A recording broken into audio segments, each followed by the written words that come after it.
And now, Jabroni Studios, in association with Big Herm Productions, is proud to present to you, recording from an undisclosed location in Oakdale, Connecticut, it's Chris Burns, it's Chris Lynch, this is Dysfunction Junction. Ladies and gentlemen, from the state that has put two of us on our ass with allergies today, and one guy in Colorado who just is a dickhead, we want to take you on a ride tonight, a musical ride. Pollen season here is 3 days. You're on day 15. Don't ruin the intro. No matter where we go, no matter what we do, we ask that you keep your hands and your feet inside the car at all times. In through nose, out through mouth. And as you go over that long dip, before you hit the loop, you're going to see the signpost that says, "Welcome to Dysfunction Junction." Fuck yeah. Yeah. My name is Chris Burns. To the immediate left of me on the screen is my esteemed co-host and one of my daughter's godfathers, Chris Lynch. and of course, AKA IP Freely. oh, well, rock and roll all night and party every day. And the producer extraordinaire, the man with no hair, he will make you a dictator, whether it's mashed or fried. Crunchy's the best.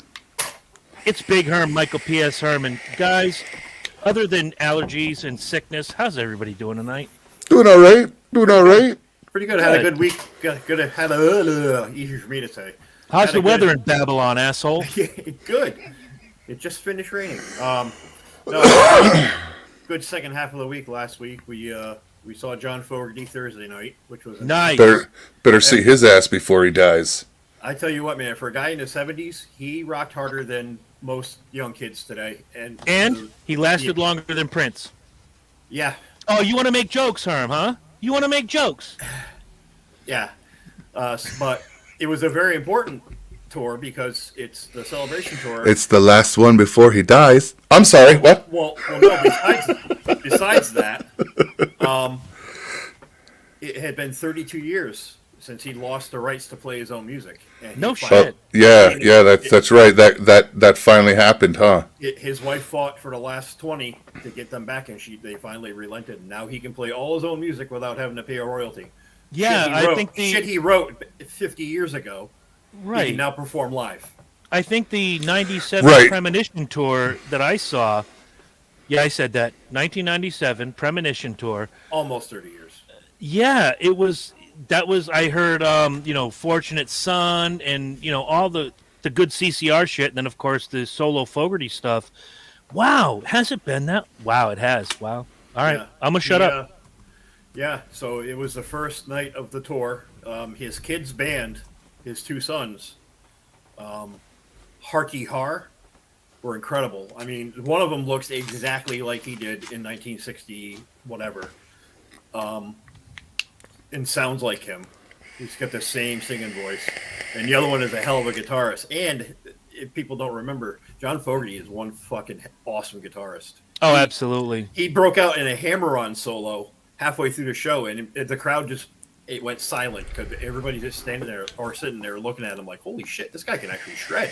That's something I wouldn't have thought from Fogerty, who's doing hammer-ons. He revolutionized the guitar sound of the 60s. I mean, he was like a silent revolutionary during that whole. I mean, you hear a CCR song, it's John Fogerty's guitar. Of course. It's got that crispy crunch to it, and then with the finger picking and all that other stuff, kind of led into a hard rock heavy metal. All right, so into the 60s, into the 70s, and then Dane Cook was Saturday night, which was an amazing show. He made fun of woke quite often. Okay. He made some jokes about it. It was good. All right, I'll have to watch the Dane Cook. I just saw he has a special on Netflix or something. I am going to watch it. I like Dane Cook for the 15 minutes he was popular. He was really good. I want to go back to Fogerty for a second because you hit on something that really, it's going to go into a lot of what we talk about tonight. Right. Is that you hear certain guitar players, Hendrix, Clapton, Fogerty, Eddie Van Halen, Dimebag Darrell. I can't think of really Prince. I will throw Prince on this list. You heard Prince and you knew that was Prince playing that lick. There are so few guitar players, and maybe on the way low end, I'll throw Ace Frehley on that list because he does have a distinct guitar sound. Jeff Beck. Jeff Beck. Ooh, look Jeff at you. Beck doesn't. Jeff Beck. He's the only. Jeff Beck's the only person I know that actually makes a guitar. He can make the guitar speak. Yeah. It almost sounds like there's lips and it's enunciating words when he. Well, plays. I would like to introduce you to two names: Carlos Santana and Steve Vai could do the Yes, same thing. yeah. I'll give you both the same thing, but for the exact same reasons. Yes, but yeah. I thought he was a great guitar player. Yeah, Jeff Beck and Absolutely. Eric. Jeff Beck and Eric, what the fuck's his name? Did a lot of. Eric Johnson did a lot of. Eric Johnson. Eric Johnson did a lot of stuff together in the late '80s into the '90s. Speaking of which, I want to point out to you guys that it's the 30-year anniversary of Eric Clapton writing his biggest hit after his kid fell out the window. Tears in Heaven. I knew I hit it at one point. Yeah, it took a kid falling out a window to make a Right? number one So song. I'm leaving this up to you, the people, and you, the co-hosts. I'm not running this show tonight. This is going to be fun, but I want to know, do we want to do our top fives and then Whitney Houston, or Whitney Houston and then top fives? I say we Whitney Houston. This is my vote. We Whitney Houston, and then we spend. Now I haven't figured out how we're doing top 5 lists. Like, are we going to do each person's separately and comment as it? Because it's not like we can go around like questions and No, it's or we all have or like when we did our own stable, you know. My thought with the list is it's going to be rapid fire. Let's say Lynch says, okay, with his top 5 guitar solos, he's picking Yngwie Malmsteen. Not that anybody would, but he says, oh, Yngwie Malmsteen's Krakatoa, and da-da-da-da, and this is why I like it. Boom, we move on. And, you know, we just that do works. our top. Yeah, and we'll do, Herm does his, Chris does his. I do Yeah, mine. and then we wax a little on each list and move on. And All right. I'm only Wax herming one. on. I'm only herming one category. I have one honorable mention. I have 3. Listen to you. You're herming before I herm. I have bonus tracks, but I have some- that are outside my specific I list. don't like using this word that often, but I'm going to use it now. Herm, you fucking cunt. It's all right. Yeah. It's all right. I have a couple. I'm okay with that. I have a couple honorable mentions. It's my party, and I'll go over if I want to. Well, then, I party and I'll see if I want to. much like I did with the male singers back in the day, I crossed this off as the day went on. I had my list 2 days ago, and I'm like, no, I got to do this. I got to move this. I got to take this off. No, now I'm herming it. Fuck this. Yeah, I'm on my 3rd list. I had 3 complete different topics that I ran it, and then was like, nope. Not that you can see what the lists are, but you see I got 2 big lines Yeah, crossed yeah, out. yeah. That was the only category I had to really fuck around with. But we might as well go in. Netflix has the rights now to I Want to Dance with Somebody, the Whitney Houston story. Yep. I wanted to see this. I didn't want to go to the theaters, and especially I gotta be honest. I don't really want to see that much in the theater, given the 80-inch screen and the fucking surround sound I have. I don't. And as usually have- and a fridge in the kitchen and the fucking living room. What? and you can watch a movie in your drawers, drinking a Red Apple Ale. Dude, you're done. well, You're You good. could do that at the movie theater, but they might. They frown upon it. I tried that It's once. pull your pants up again. it's definitely fucking frowned upon. I tried that once, but they Sir, kicked sir. me out, and then Could you- 10 minutes could you later, quit Pee Wee flicking Herman your- walked out behind me. Could you quit flicking your boogers and your toenail clippings? Those are boogers. Yeah, don't give away all my secrets, Lynch. Those are boogers. Those are not boogers. Yeah, fuck. Hey. I got an 85-inch screen, an awesome surround sound system. That you do. It's 5 steps away is the kitchen. Why do I need to go to a movie theater and listen to some other asshole? Yeah, if I need it bigger, I'll put it on the 30-foot movie screen. There you go. But even one of the movies I want to see right now, which is Spinning Gold, the story of Casablanca Records, I'm not going in the theaters. I'm going to wait till a streaming platform picks it up. I want to see Why? that too. It's in the comfort of my own home. I don't have to spend $18, and if I do, it's on Doritos, Kit Kats, and Diet Dr. Pepper. Bingo. There you go. So we all never know. decided we're going to watch this movie. We'll have a good time, hopefully. And I am going to say right off the top, I was impressed with the movie. I really was. They didn't shy away from the dirty details. They didn't shy away from the rumors early in her career. They didn't shy away from the struggles she went through. But what they did do, in my opinion, was lift her up. You saw the struggle, but you saw the rise. Then you saw the struggle again, and you saw the rise. This is probably the most honest biopic I've seen in 15 years.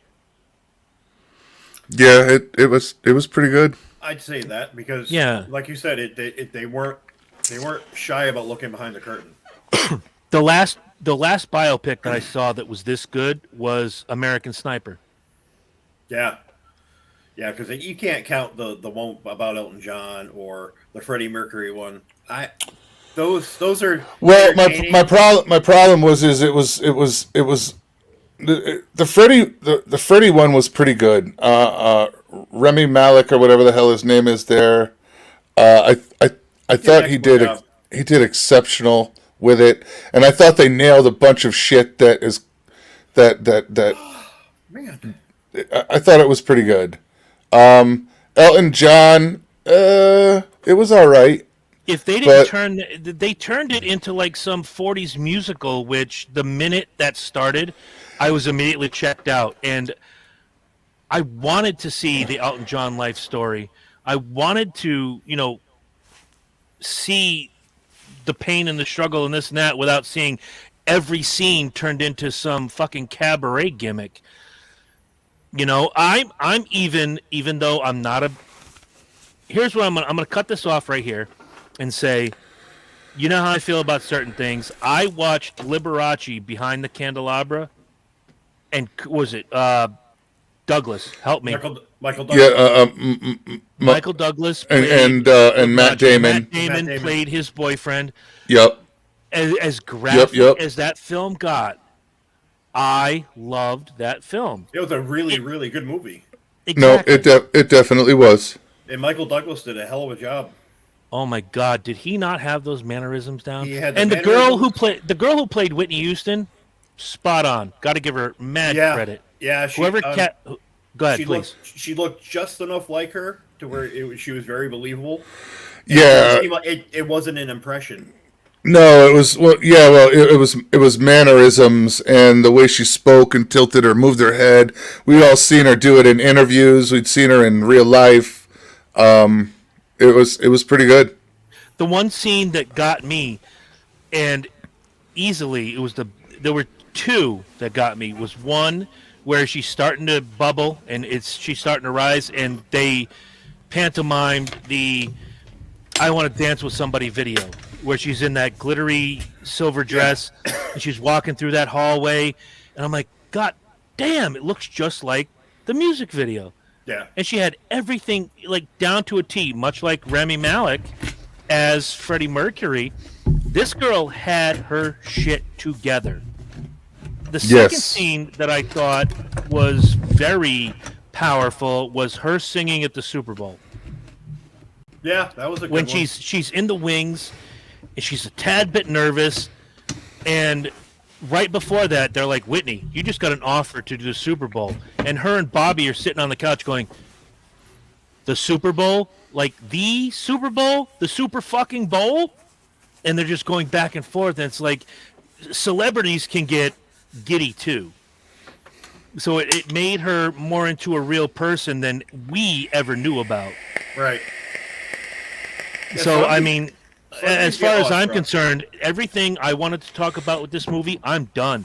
This was a fantastic film, beginning to end. I can't say anything bad. I've never given a movie a 5-star review on this show, but guess what? 5 stars from me. Absolutely. I agree. Yeah, I'll give it 5. What did you Like guys- solid 5. Tell me more I- about what you guys thought. I thought it was more it was more of the same.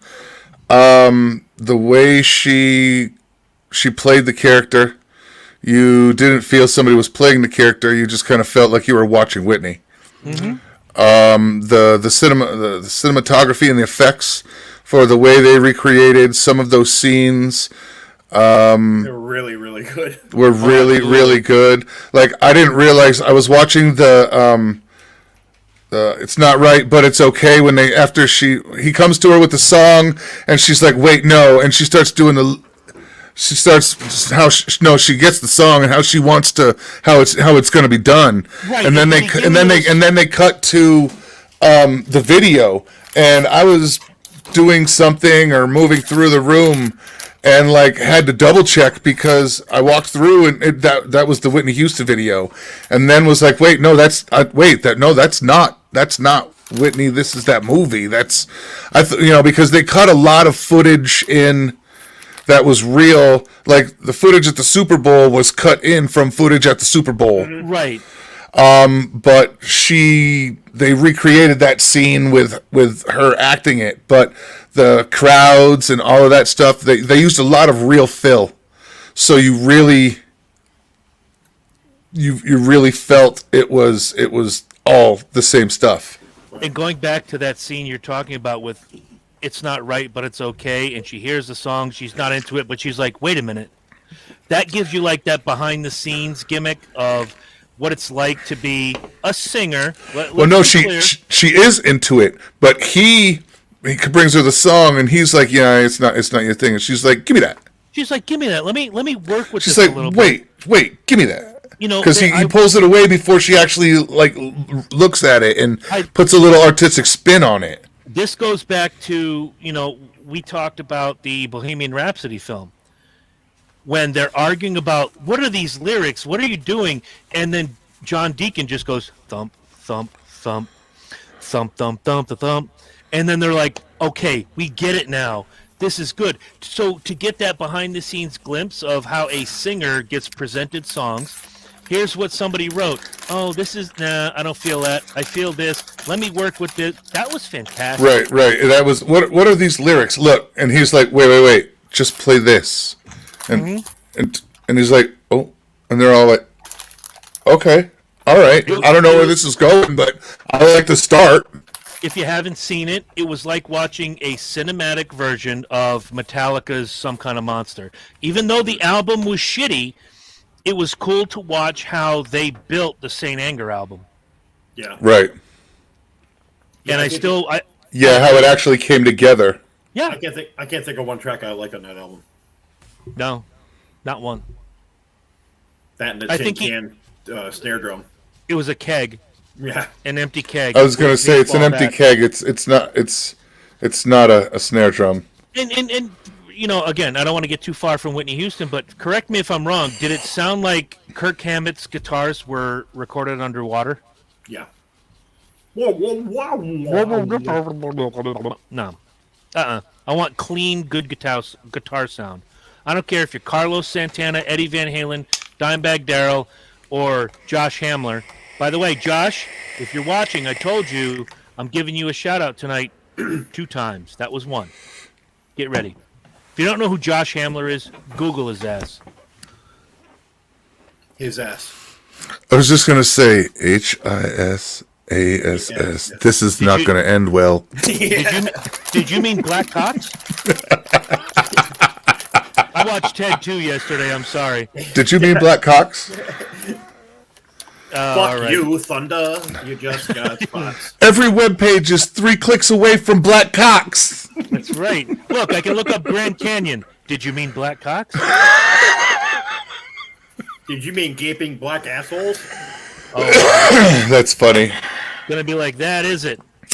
Sure. All right, so Lynch, your review, your final thoughts on the Whitney Houston biopic. I Want to Dance with Somebody. All the same things you have to say, and I was not disappointed because a lot of times you hear they're doing a biopic, and even though it's a Hollywood production, they put a lot of money into it. A lot of them come off like the Lifetime quick. Well, let's be honest. The 3 of us completely shit on this and held reserve because to truly pass. But all of us shit on this if they left out all of the gritty shit we were all like, "Oh man, is this just some fucking wax job?" Nobody wanted a fluff piece. Right, we were like, if this is just a fucking fluff piece and a wax job, you can get the fuck out of here with this. So now I've got to watch it because now I have to even figure out if it's worth watching. I have to watch it to figure that out. This was Cocaine Bear, but with a singer rather than a bear. Yeah, yeah, for real. Well, for real. Hell in every religion for that. Whitney Houston, cocaine, and music on the next Dysfunction Junction. And don't forget Bobby Brown. Yeah, exactly. Don't forget Bobby Brown. No, I liked it. I thought it was very well done. I wasn't disappointed. I would actually watch it again to catch things I may have missed the first time, which I always do with movies. Yeah, I'm sure I did. I did. No, I was pleasantly surprised, and I give it 2 thumbs way up. All right. My ass. Well, there's a surprise. When did you have the edible? Just before here. I was going to say about 30 minutes ago. Yeah. Da-da-da-da-da. All right, so Netflix. Eating my Reese's Pieces. What did you just say? They are Reese's Pieces, and shut the fuck up. It's not. Pieces. Mr. Reese didn't make those. It was Mr. Reese, and he made those, and they're Reese's, as in like Mr. Reese owns them, Reese's, and like the same fucking sounding word, pieces. Reese's Pieces. Don't make me go upstairs and get my shirt. Reese's Pieces. Reese's like it. Pieces. I'll You know, wear I it said- next week. I said it on purpose just to piss you guys. Oh, I know. It's the cast iron frying pan in the dishwasher picture. Yeah. Basically, what he did to us was I do that though, but I just run them through the dishwasher on a water cycle. a light level. Yeah. We don't use soap on them. What Lynch just did. Oh, if I was- use soap, it's in the sink and it's done. If it's not hurting a fucking baby duck, it's not hurting my 200-year-old cast iron fucking pan. What Lynch just did to us. What Lynch just did to us was smack the back of his hand and say, "You sirs may fuck off," I did. and he won. Sometimes I do. So next year, it's in production now, and I hate to say it because I know everybody that knows me for more than 15 minutes is going to roast me about it.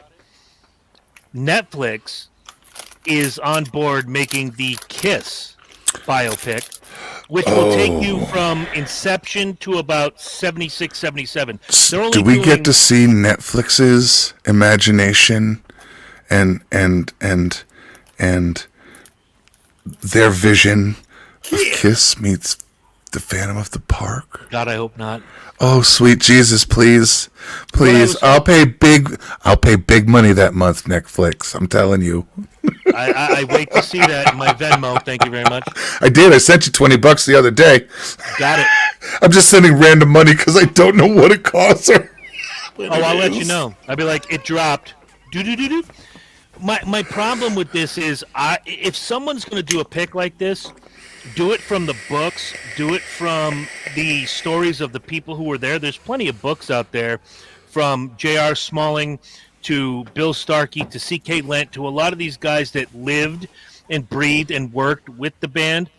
If you do it from Gene and Paul's perspective, it's going to be a fluff piece. And I don't want a fluff piece. Yeah, it's all gonna be all about us and how great we are, and buy my merchandise. And yeah, I'm really hoping. Yeah, we need a Netflix that discloses the Folgers commercial. Oh, dear God in heaven. Okay. The worst piece of shit in the history of shit and pieces. Yeah. Jeez. Yeah. That came up the other day, right? Yeah. Oof. Oh, can't do it. Cannot do it. But yeah, the more I see a lot of these musical biopics, I want it to be true to the story. Don't leave shit out. The grittier, the better. And right now, I would put I Want to Dance with Somebody like one step above Bohemian Rhapsody. In that, Well, I think so personally, because I wasn't a huge fan of as much of a fan of that. I don't know. I think it's better. Yeah, I loved Bohemian Rhapsody for what it did. It gave you, enough of a backstory. But whoever made this movie, I Want to Dance with Somebody, really dug deep, and they did their work. And as well, they should get rewarded. This should be one of the top. It should be an award-winning film. I don't know what year this was made, and I don't care. They should win a bunch of awards for this. It probably won't, but I agree with you. I got an idea for a show episode coming up, and I want to run it by you now before we get into our top 5 lists. And this would be like one of the best viewer participation things we could ever do. Much along the lines of these top 5 lists. The top 5 acts, whether it's solo, band, whatever, that is not in the Rock and Roll Hall of Fame that should be in the Rock and Roll Hall of Fame. And the Rock and Roll Hall of Fame is inclusive. They've got rap, they've got pop, they've got this. They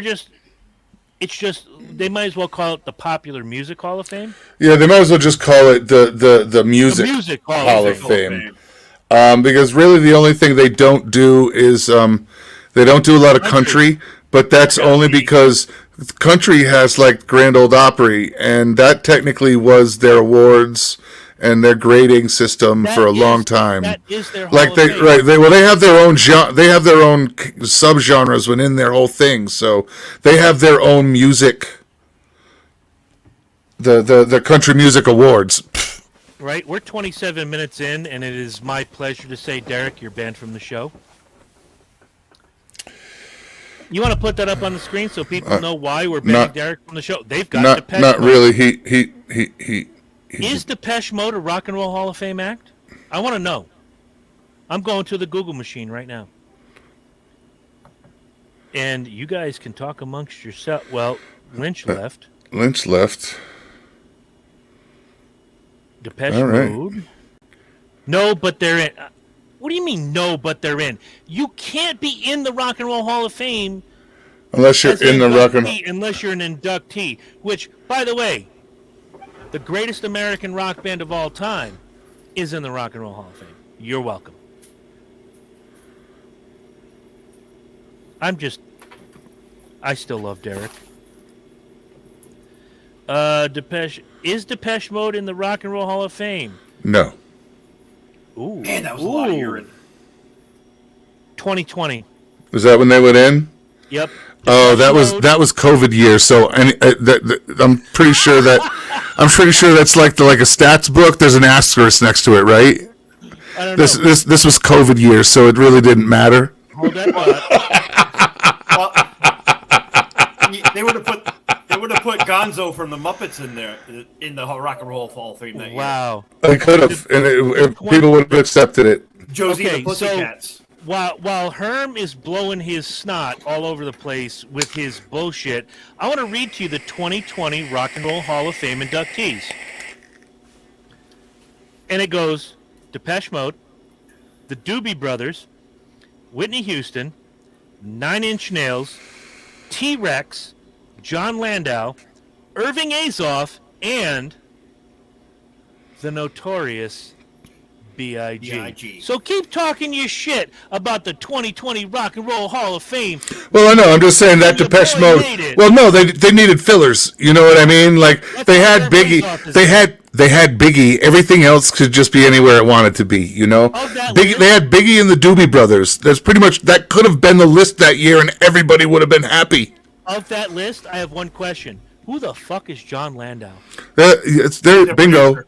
Depeche Wasn't he Mode- wasn't he the actor that? Oh, Martin Landau. My bad. Landau. Was he the doctor in King? No, that was Dr. Landau. No, that was Dr. Landau. No. Shit. He was a big time producer. He produced some of U2's earliest stuff, some of their best stuff, the Rattle and Hum and You two has the best Joshua stuff. Tree. Joshua Tree and Rattle and Hum are two of the best rock and roll music albums of their time. Breaks my heart, but you two had they two are. good albums. And those are two of them. Those Yeah, are Rattle and my Hum two. being one of them. Rattle and Hum is an incredible fucking album. The B.B. King song knocks it out of the park. Flowers and Italy. Thank you for that. I need, this video with Flowers in Italy. That one. Like, what the Yeah, fuck that are one. you talking about? Oh, so all right. So now we have our top 5 list. We each came up with a category, and I don't know where we want to leave. You know what? I'm gonna say it like this. Fuck it, Lynch. This was your idea. Yeah. You have the first category, and we want to run through your top 5 first. So, Lynch, take it away, my man. Explain and talk. Explain yourself. Explain myself, please. So these are in no particular order. I don't know about you guys, but I didn't rank them. These are 5 of my favorites. I did. I ranked him. I ranked them. See, I didn't, because to me they're all equally great. So the best you can get is a C. Yeah. Exactly. Continue. C+. Exactly. Exactly. Don't aim high. Aim for the middle. Heard Yeah, he high completed the C+. assignment with minimal effort. Excellent. C plus B minus. We're gonna go there. What did we say pre-show? I'm gonna get paid to shit. Yeah, you did. I'm gonna get paid on company time. All right, That's top right. 5. Mine was I picked guitar solos. Yes. Like I said, these are in no particular order. These are just 5 of my favorite guitar solos. I will start with Prince, "Purple Rain." The last 7 minutes of that song are fucking phenomenal, and I'm gonna put a hyphen there. Prince, I'm herming it. Oh Jesus Christ! One It's- fucking pick in, and we're herming it. Already? We're starting this shit already? I want to get it out of the way. All right. I am also going to put Prince's "I Could Never Take the Place of Your Man," the album version. The first 3.5 minutes of "I Could Never Take Your Place of the Man" is a nice little pop tune, and then it goes into this funk, jazz, fusion. I don't know how to describe it for the next 6 minutes, and it's a beautiful piece of music. So that's my number one. I just made an honorable mention on the guitar solos because fuck you, Lynch, Okay.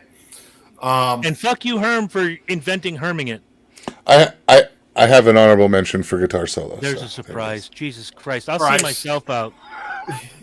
Well, you're already home. Here's a box. Put everything from your desk in it. Security will be here in a moment. I am. The box is only this big. I am, by the way, in the Speedway Review Studios, where I will not be tomorrow night because I'll be watching AHL playoff hockey tomorrow night in Hartford. Providence Bruins versus Hartford Wolfpack. Maybe some Maybe- one Bruins will do better. maybe one type of Bruin will fucking make it. Yeah, I doubt it. Hartford's up 2-0 in a 5-game series. Fuck me. I'm going to be Dude, watching I- a celebration. It ain't going to be Bruins. Come on, Providence. I don't want to say I think I jinxed those games by not watching it. Well, I blamed it on you anyway, so it But- doesn't matter. It's like my wife. When I wake up in the morning, I just say I'm sorry. When she says why, because I'm gonna fuck up at some point today. Because I lasted 90 seconds. Whatever. But anyway, I'm gonna go back to the list. Number 2, David Gilmour, "Comfortably Numb." Ooh. Gave me the chills when I was a kid, and it still gives me chills now if I'm in the right mood. Just a beautiful piece of music. Number 3 is Roy Clark, "Magulwenga." Magulwenga. God bless God you. bless you. Roy Clark was probably one of the most criminally underrated guitar players of his time. Absolutely. For those of you who don't know who Roy Clark is by name, He's fat. just think the roly-poly guy with the curly hair on Hee Haw And the Muppets. and the Muppets who played guitar. And if you're under 30, Google him. He again just another beautiful piece of music that takes you on a hell of a ride. Fantastic choice. Number 4, I have so many honorable mentions. I don't know if I want to slip my honorable mention onto the list or not, but I don't You're gonna think make I the vein will. pop. I'm throwing Metallica on the list, and my favorite Kirk guitar solo is 1. Okay. All right. Okay. I think that is his virtuoso piece. I think it. Well, see, to me that's the last decent Metallica album of the old school Metallica. And All right, I'll buy it. And I think that first album with Jason, even though you could never hear him on the mix, was probably them at their best before they went the Bob Rock way and came out with the Black Album. Very, very, very good, very, very, very good guitar piece. What And up, Leon? I'm also going to herm this pick in an entire album. Jesus Christ! Wow, I'm not even going to harm myself that much. Eric Johnson, Cliffs of Dover, the entire album. Okay, yes. And I want to say my number 5 is another guitar virtuoso who doesn't get he gets the credit he deserves for being really, really great. Is Joe Satriani with Summer Song. Nice. Oh, great pick. Those are my 5. Satch was like number 7 on my list, and I tried to work him in, couldn't do it. I mean, I looked at all genres too. I looked at country and western. I looked at rhythm and blues. I mean, to me, our 4-chord blues is there isn't such a thing as a bad solo. You know, when you're talking Muddy Waters, B.B. King, all those guys. There really isn't a bad guitar solo. So that's a category into itself. Right. So there are bad guitar solos. Just there are, but I mean, anything in that blue spectrum with old school blues, they're all beautiful. They're all beautiful. Sure. You know what? I'm just gonna jump over Herm. Herm can last. He can eat it. He can be the main event of this list. With my list, I wanted energy and feeling. I wanted the hair on the back of my neck to stand up when I heard these guitar solos. It doesn't have to be a virtuoso thing. It just has to be, energy and emotion. And number 5 on my list is Carlos Santana, Black Magic Woman. That's a beautiful, beautiful piece. Oh, that man can make a guitar sing. And Maria almost made not Maria. Yeah, it was Maria. Where it was it Wyclef or whoever singing is like, and he would say played by Carlos Santana, and then he just like ba-da-da-da. But Black Magic Woman to this day makes the hair on the back of my neck stand up. Yeah, it's a beautiful piece of music. I will say that God appears on my list twice, and the first time God appears on my list is right now. Eddie Van Halen, "Don't Tell Me What Love Can Do" from the Balance album. Yep, I can take that. Guitar solo. Wow. That's a good one. I mean, Ed could do no wrong. Ed could play, the names in the phone book, and it'd be awesome. But that song, that guitar solo in that song, feeling and emotion, and it just, again, makes the hair on the back of your neck stand up. Number 3, technically, the guitar solo was good, but the beginning of the song, the solo he does at the beginning of the song, Righteous, Prince, When Doves Cry. That opening solo riff at the beginning of When Doves Cry will make a nun cream herself. It's that fucking good. Seriously. That's good. Number 2, a double guitar attack, trading the solo. KK Downing and Glenn Tipton from Judas Priest, Metal Gods. Just a solid pick. Mm-hmm. And of course, here comes God one more time. Number 1, the solo from my favorite Van Halen song starts out heavy, gets light, and then he just churns it right back up again. Eddie Van Halen, Humans Being. That's a very overlooked song. It's underrated, and of course, because it's a Sammy era song, people don't put that in the virtuoso Eddie Van Halen. But come on, if you're a guitar freak and you listen to that song and you're not impressed, you don't have a pulse. Get out of my face. I'd listen to him play the ABCs for an hour. Oh, absolutely. He could play the alphabet. He could play "I'm Just a Bill" on guitar and make me just like I'm just a bill. And keep in mind, I did not put my favorite guitarist of all time on this list because he wasn't a solo guy. He was a groove guy, and that's Dimebag Darrell. Yeah, well, his solos were tough, but they weren't anything I'd go that you have to listen to. One of my honorable mentions is Zach Wilde. I would say Dime would be definitely on my honorable mention list. Cemetery Gates, the solo in that it literally made the hair stand on my back on my arms when I first. If we did a top 10, Cemetery Gates makes it.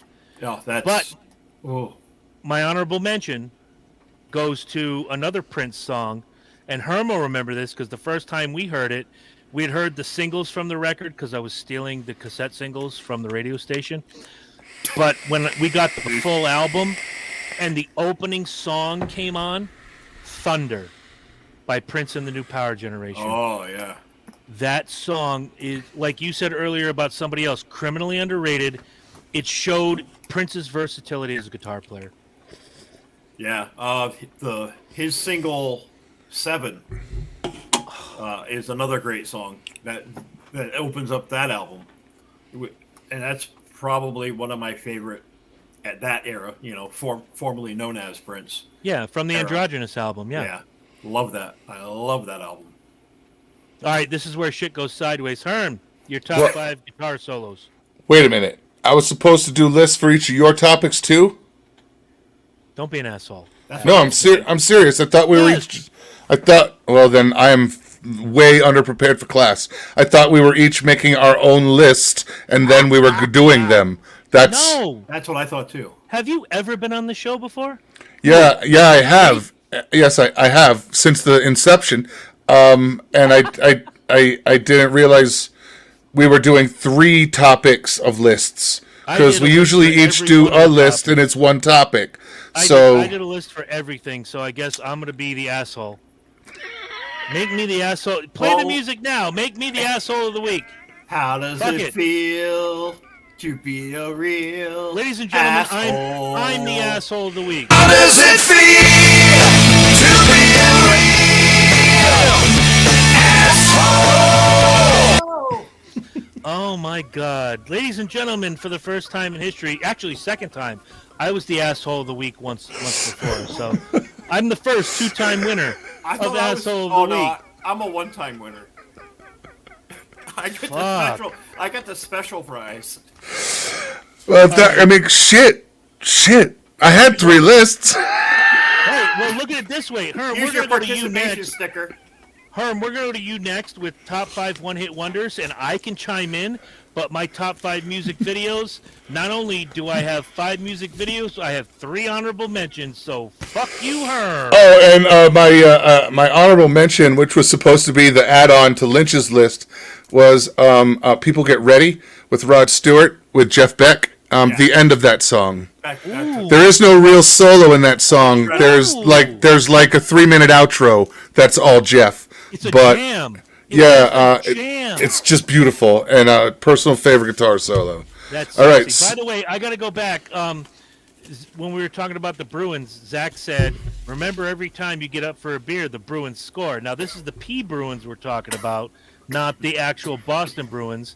I was sober for both of those games. Steve Blanchard, whoever you are, I love you so much. Steve, guy that I worked with out at Noble. That's I love funny. you so much right now for that. But Zach is right. If I go to this game tomorrow night, which I will, Hartford Wolfpack, Providence Bruins, Calder Cup playoffs, and I get up to get a beer, the Bruins are going to score. So my Venmo is at Chris-Burns. Send me beer money. So every time I get up, the Bruins score, they move on. If that's what you want. If you just want me to go have a good time, just say fuck it. I don't give a shit. Fuck it. Fuck it. If you're on my friends list on Facebook, you can find me on Venmo. Send me beer money, bitches. Send bunny. Send beer money. Did you say Word. money? Send buddy. Send maybe I might have. Send Oh, bunnies. Sit on the stairs again. Do it all. Send it all. Do it. All right, so Herm's list was. All right, so top 5 my one-hit list wonders. is top 5 one-hit wonders, and I specifically went with more rock and rolly one-hit wonders than like pop wonders. All right. My list is pop centric. However, it spans. Yeah, I mean I've got some crossover shit, but I've got a bunch of decades here. I was gonna say, Number my 5. My list spans 4 decades. Number 5. We're gonna go. With Dexy's Midnight Runners and Come On Eileen. Nice. All right. Because everybody knows that song and nobody knows another fucking thing they did. Nope. Here's a good one. We're gonna go way back. We're gonna go Norman Greenbaum and Spirit in the Sky. Wow. Yes. All right. Let's see. Number 3, we're going to come back up a little earlier. We're going to go with 1979, and we're going to go with The Knack with My Sharona. Nice. Let's see. Then we're going to go we're going to back it up, and we're going to go, it's a personal, severe favorite. We're going to go In the Summertime by Mungo Jerry. Wow. All right. Nice. I like that one. It's all And right. the number one one-hit wonder on this list is we're going to go with Iron Butterfly and Inagata Devita. All right. Fantastic list. Can't argue with any of those. Honorable mentions to Frankie Goes to Hollywood for Relax. Okay. To Falco for Rock Me Amadeus. And here's one that almost nobody will remember. You guys will, but it's a song by a gentleman named Paul Hardcastle, and the song is called 19. 19. Yep. Fantastic. My honorable mention would be 99 Luft Balloons. Oh, yeah, By yeah, Nena. yeah, by Nena. Okay. Well, I'm only going to repeat one of Herm's, and it's my number 5, which is Falco, Rock Me Amadeus. Excellent. My number 4. Amadeus. My number 4 is Right Said Fred, I'm Too Sexy. I knew that was going to be on an honorable mention list for you. I almost put it on the list just to watch you lose your shit. It's on the top 5. It's number 4. Number 3, Soft Cell, Tainted Love. Tainted Love. Number 2, only because I change the lyrics of this song every time I hear it, and it is a fun song. I got to give this guy credit. Psy, Gangnam Style. All right. All Because right. when I sing it, it's Broken Condom Style. Dun, dun, dun, dun, dun, dun, dun, dun. Hey, sexy lady, Broken Condom Style. Whatever. And I'm surprised this was not on Herman's list. I'm very upset by it, but my number one-hit wonder was Murray Head, One Night in Bangkok. It made the list in my head. The problem wasn't it wasn't really rocky. That was truly pop music at the time, and I was kind of go with more rock and roll, bluesy shit. So, but yes, that makes the Herms top 5 favorite of all times. Bangkok, Oriental City, where the city don't know. And the best part is I that. got two good ones. Please. No, go ahead, Chris. You finish your thought. No, my Creme de thought la was- creme of the chess world with a show with everything but Yul Brynner. My only thought was that song survives because, you hear it every now and again on elevator music, but when they did it in The Hangover 2 with Mike Tyson singing the song, it exploded all over again. Oh yeah. And the one thing I always say to people when we talk about one-hit wonders, like, oh, they weren't a one-hit wonder. They're one of my favorite bands. Really? Name another hit. You're right. Can you name the album? Because the album was Chess. Yes. And it was the soundtrack to the musical. Musical. Chess. Chess. Thank you, Herm. You have survived the week of being canceled. So 2 good one hits as a honorable mentions. Billy Vera and the Beavers. And the Beaters. What did you think? And it needs to be that live in the club version. Yes, my father loved that song just My like dad I was- did. My dad I did prefer too. the version in the train station with Michael J. Fox and Courtney Cox. Well, that's that version that they play on that is the version that everybody loves. Yeah. There is actually an album version of that, Oh! and it's horrible. I have an honorable mention. It's kind of like the same thing as like what's their name, the power trio, Wilson Phillips. no He said Power Trio. Oh. power trio. I'll remember it, but That yeah. brings me to an honorable mention for one-hit wonders. Chris de Burgh, The Lady in Red. Yeah. Lady What a- in Yo, who did the flame? Well, I can't remember their name. They're not a one-hit Thank wonder. you. No, not at all. Not at all. Not at all. Not at all. Not at all. All right. On the dark So this side. is where. What's that? On the dark side. On the dog. John Cafferty and the Beaver Brown Band? Yeah. They had 2 or 3 in that string. All right. I don't remember them, so that's the only. Well, you song. don't remember what you had for fucking breakfast, This is so true. This is also true. you know Okay. you don't remember what you had for breakfast. I can remember right. 40 years ago, but I can't remember yesterday. Wow. What the fuck's up with that story? At least you didn't say 30 years ago. He's on it. He's on the button tonight. Gotta love it. All right, so my list, and you guys will chime in because I know you will, was top 5 music videos you've ever seen. And for me, it wasn't so much that it had to be like a Michael Jackson Thriller, big production. Did it have impact? When you first saw it, again, it goes back to the guitar solos. Did the hair stand up on the back of your neck? So I'm going to start with number 5 with Ghost. He Is. If you've never seen the video, It's a good it video. is a total mockery of Jim Jones and the People's Temple. It's a beautiful song. If you've never heard it, please look. If you've never heard something I put on this list, and chances are 1, 2, 3 of these you may not have, go look it up. These are fantastic videos, and they encompass like that. It's like seeing, oh Christ, the One video, because you mentioned Kirk Hammett earlier and the One song. When you saw Metallica's first video, you'll never forget it. Mm-hmm. That was Impact. When you saw, and for me, the video, like if I were to point to say Megadeth, was Hangar 18. All Megadeth's videos were the same. You know, here's the band, here's Dave doing his thing, and here's a bunch of destruction. Hangar 18 was fantastic. Not on my list, but whatever. Number 4, I'm really not a fan of his videos, but this one kicks my ass every time I watch it. Every now and again I need to pick me up. I'll watch this video. Weird Al Yankovic, CNR. Yeah, that's a good one.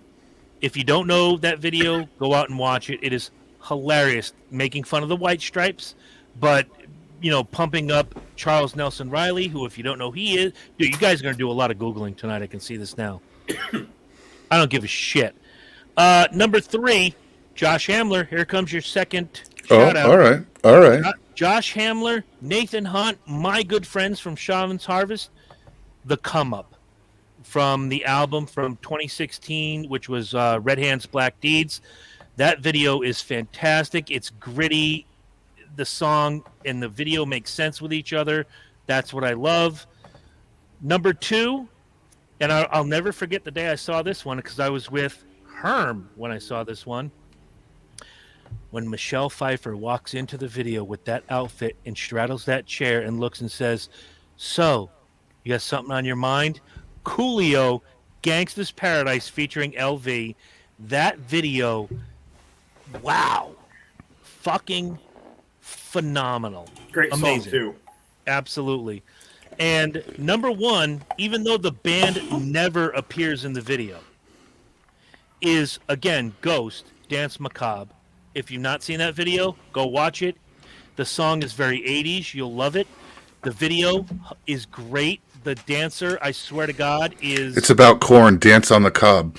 Kind of. The main girl in the video, I swore to God the first time I saw it was Lady Gaga. It was not. And my favorite dancer is the first one you see crawl around the floor. The Spanish chick. She is so hot. My honorable mentions will go to Michael Jackson, Dirty Diana. Fantastically edited video. Live shots. Cinematic shots. Live shot. Cinematic shot. Wang Chung, Everybody Have Fun Tonight. Why does that guy never smile? Every video he looks pissed off. But it was the whole Max Headroom thing where he's like, Yeah. I drive 1,000,000 miles, and his head just keeps going in this direction, and people come in and out. Fantastic video. And a newer band that Lynch and I are into because the drummer has big boobs and she's hot. And the singer, wow, she's growing into herself day by day. Liliac, Seven Nation Army. Yeah, that's a good video. There's a lot of other ones too that I remember. Peter Gabriel, Sledgehammer, I was just going to say the Peter Gabriel videos, Sledgehammer and Big Time, were big time. Big time. again, I'm a huge Peter Gabriel fan. I liked Peter Gabriel era Genesis.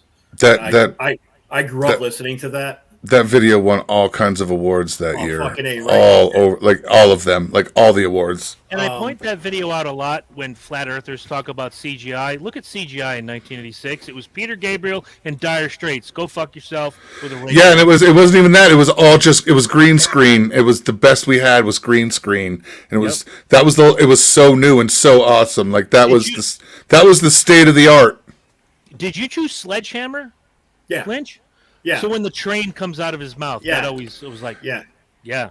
You got those. Another Michael Jackson, Billie Jean Ooh, the light up with sidewalk. the light up set. You'll never forget that. The first time I saw it, I was like, "Wow, this is really fucking cool." I just came and, up with another one. I'm trying to think of another one that kind of was.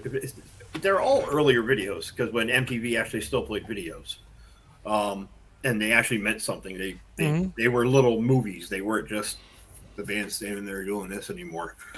What the hell was? Fuck, I'll remember it. All right.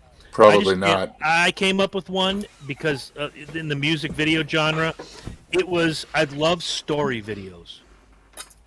And Paul McCartney and Michael Jackson Say was a story video. That's a great And video. it was fucking phenomenal. I love everything Paul McCartney does. Paul McCartney could sing the menu at Lucky House, and I'd be happy to buy the record. Oh yeah, I'd shell over $30 for that. Fuck yeah.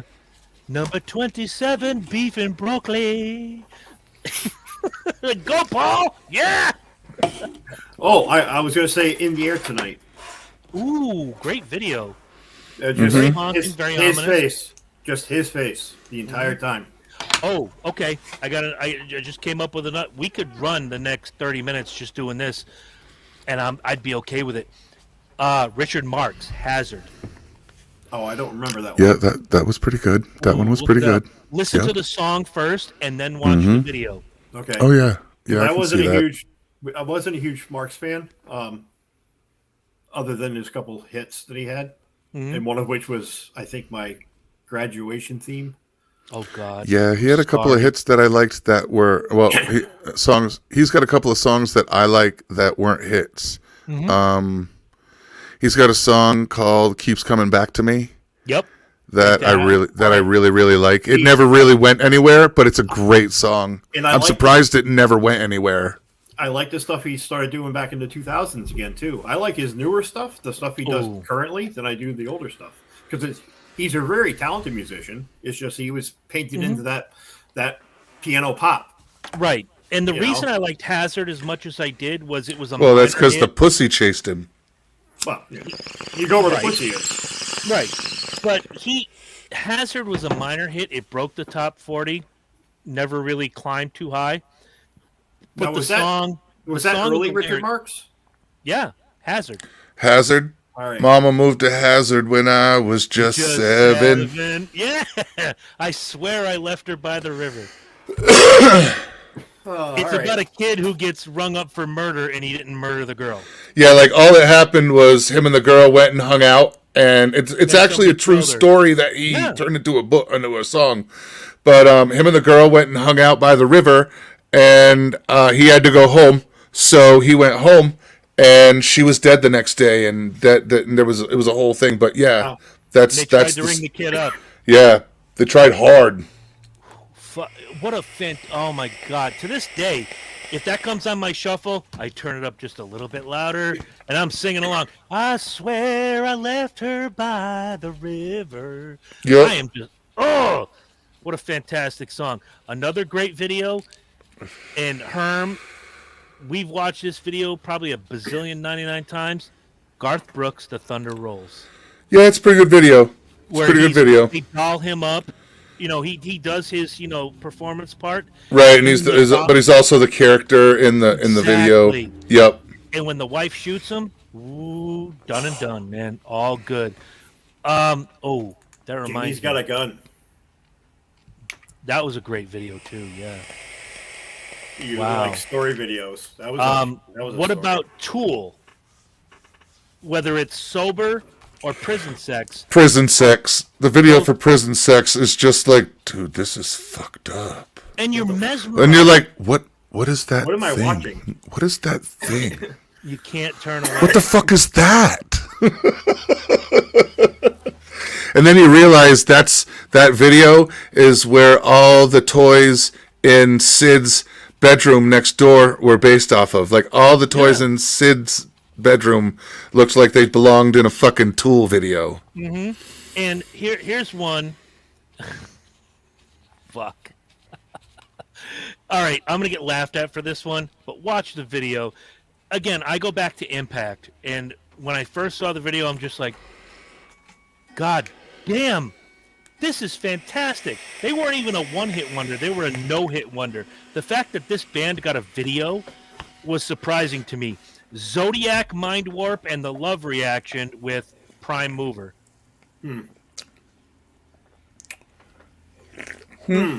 And I'll take it one step further. I'll go with Britney Fox, Girls' School. Yeah.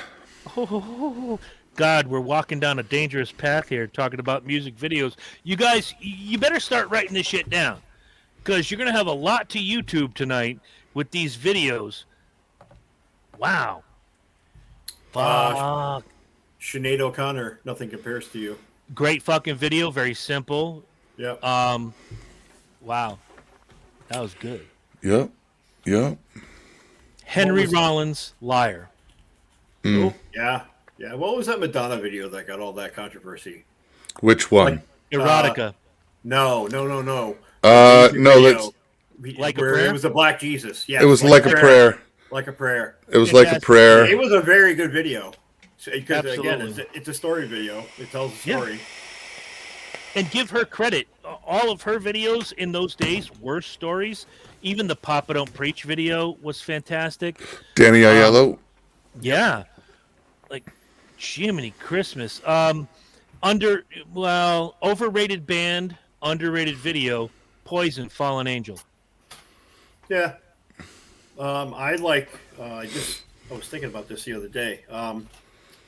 Biggie with Hypnotize. Ooh, that's a good video. And All right. I was scrolling through YouTube and that came through. I was like, oh, I actually watched the whole video. I hadn't seen it in a long time, but that's a good one. The video that changed my life as far as rap music is concerned, went out the next day, went out and bought the cassette, brought it on the bus, and everybody lost their shit straight out of Compton.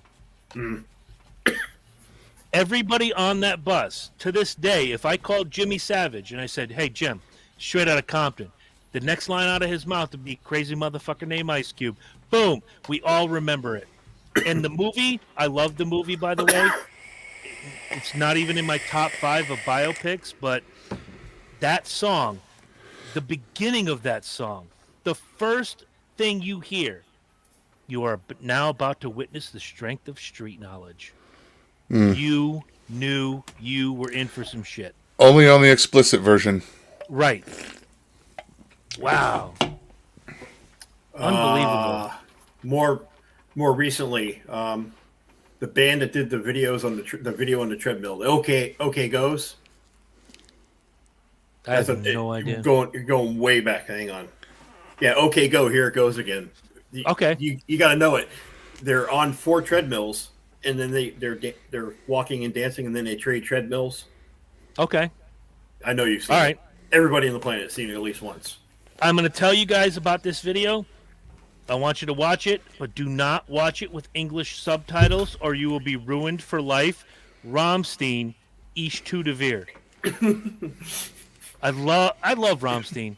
I don't know what they're talking about, and I'm sorry I ever looked up English translations of these songs. That is my favorite Rammstein song. But I love the song, and I was like, I wonder what they're saying in English. I will never do that again. I will just listen to Heine, Feine, Steine, Weine. Okay, that's fine by me, because I don't want to hear, I put rats in your urethra. Like, what? Huh? The fuck? No. I put a rat, a hamster in your ass. Right? I took a rusty saw and sawed off your vajayjay. Like, ah! No. Yeah, the lyrics definitely don't translate to English well. They don't But convert when you well. listen to Rammstein and they're singing "I to find a Stein to find a," and you're It like, sounds "Yeah, great." fuck yeah. Hey, Justin Thomas White's in the house. What's up, Justin? We're talking about our favorite music videos. Tell us yours, or be fired forever. Fat Boy Slim with Christopher Walken dancing. Weapon of Choice. Okay. That's a great one. Okay. If I Only Had a Brain by MC 900 Oh! Foot Jesus. Oh my God! In heaven. That hits 2 categories. Bum, Wow. bum, Ba-bum, ba-bum, bum, bum, ba-bum, ba-bum. Higher, higher. Can you hear me? Higher. I'll be there for you. Bum, ba-bum, ba-bum, ba-bum, ba-bum, ba-bum, ba-bum, bum, bum. Okay, if you're gonna look up MC 900 Foot Jesus, you have to look up the Beavis and Butthead version. Yes, Please. it's just fucking. It's fucking. And then watch the actual music. I'm gonna video. do that. I'm gonna mail myself somewhere. You know, it'd be cool if like I put myself in a box. Ba-bow, bow, bow. Bum, bum, bum, bow, dow, dow, dow, dow. You know, I'm surprised didn't make your list, Burns. What's that? Aha. It was right on the cusp. Take on Me. It really was. It was right on the cusp. A fantastically done video, but again, didn't make the hair on the back of my neck stand up. It wasn't. It wasn't like that good, but it was good. It was fantastic. I will point to. Oh Jesus! I'm trying to remember the name of the band. I got the song. I just got to remember the name of the band. Fuck Me Running, and I'm usually good. Oh, they did that song. Yeah, that they did that one time that they played. Fuck. Hold on, I'm singing the song in my head. Ugly Kid Joe, Won't You Be My Neighbor was a There you go. fantastic video. And Yep. of course, I'd be remiss if I didn't mention, because Pauly Shore was all over this video, when Vince Neil went solo and he did "You're Invited But Your Friend Can't Come." Pauly Shore was all up in that shit, and that was a great album, and it was a great video. And he did better than Motley Crue's next effort, which The was Weasel. "Sticking up a storm, bang, bang, bang, bang." Whatever John Corabi said. Whatever John Corabi was mumbling. Absolutely. That was mumble rap before it was cool. Yeah, it was mumble rock. It was bad. Mumblecore. Johnny Cash, Hurt. Fantastic. That's a good, Great song, great video. yeah. Transform Trent Reznor's song into something completely different. Absolutely. You know what? Now I'm gonna go into my YouTube. It's like he wrote that. It's like he wrote that song about Johnny Cash. Yeah. I mean, he didn't even know it. 9 Inch Nails, if we're gonna talk about that. Closer was a great video. Yeah. Oh, most of their videos are good. Yeah, but they all run into each other. Closer, I thought, kind of set the bar, and then everything else was the same. Yeah. What about Sweet Dreams, Eurythmics? Yep. That's a good one. Definitely a good video. Absolutely. You guys are fucked. You guys better be writing this shit down. I'm Sweet telling you, cream right- is made of cheese. Oh, Jesus. Who am I to disagree?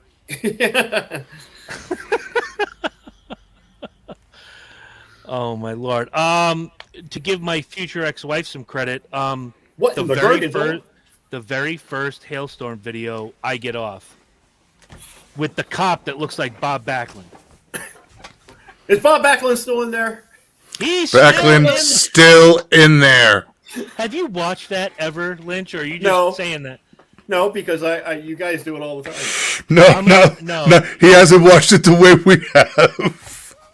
We watched it live, and we were pissing ourselves laughing. Backlund is still in there. And it was Heenan. Heenan always like, is Backlund still in there? And there's Monsoon. Backlund, I'm sending you the link just of the Royal Rumble match. Okay. You have to watch it before next week. And have fun with it. I wish it was the one that Ric Flair won, but it wasn't. I won't tell you who the winner was. I'll tell you he was bigger than Herm and had 2 asses. It's quite a few of them back then. No. No. No. That No. that last cue just straight up gives it away. Well, not to Lynch. Look, because he doesn't- see, there's one here, and then oh look, then there's there's one another one underneath. down here. And we would say it jokingly, watching him on TV until we went to. Yo, you know what his Raw. name mean? You know what his name means in that language, right? Two asses. Two asses. We made that shit up. But when Herm and I went to Monday Night Raw in 1993, and this particular gentleman, who is no longer with us, came to the ring, you could just see Herm's jaw. He really does have two asses. He does have two asses. They're right there. Look, 1, 2. Oh yeah. You'll get the link. You'll have a good time. Oh, it'll be great. Herm, wasn't that the Royal Rumble where one of the Bushwhackers was like, he's doing his gimmick to the ring, and he gets up, and no sooner does he get in the ring than somebody throws him out. He's immediately eliminated as soon as he steps inside the rope. Set He's the like record. He's like doing his thing and plowed over. Yep. It's the record for the shortest fucking battle royal ever. Yep, He was in there for half a second. if that. And I remember Monsoon. He whacked his way in, and he whacked his way out. Okay, so speaking of the wrestling gimmick, did you all see in the mid '80s the Land of a Thousand Dances where all the wrestlers sang and it was like the dumbest video ever? Yes.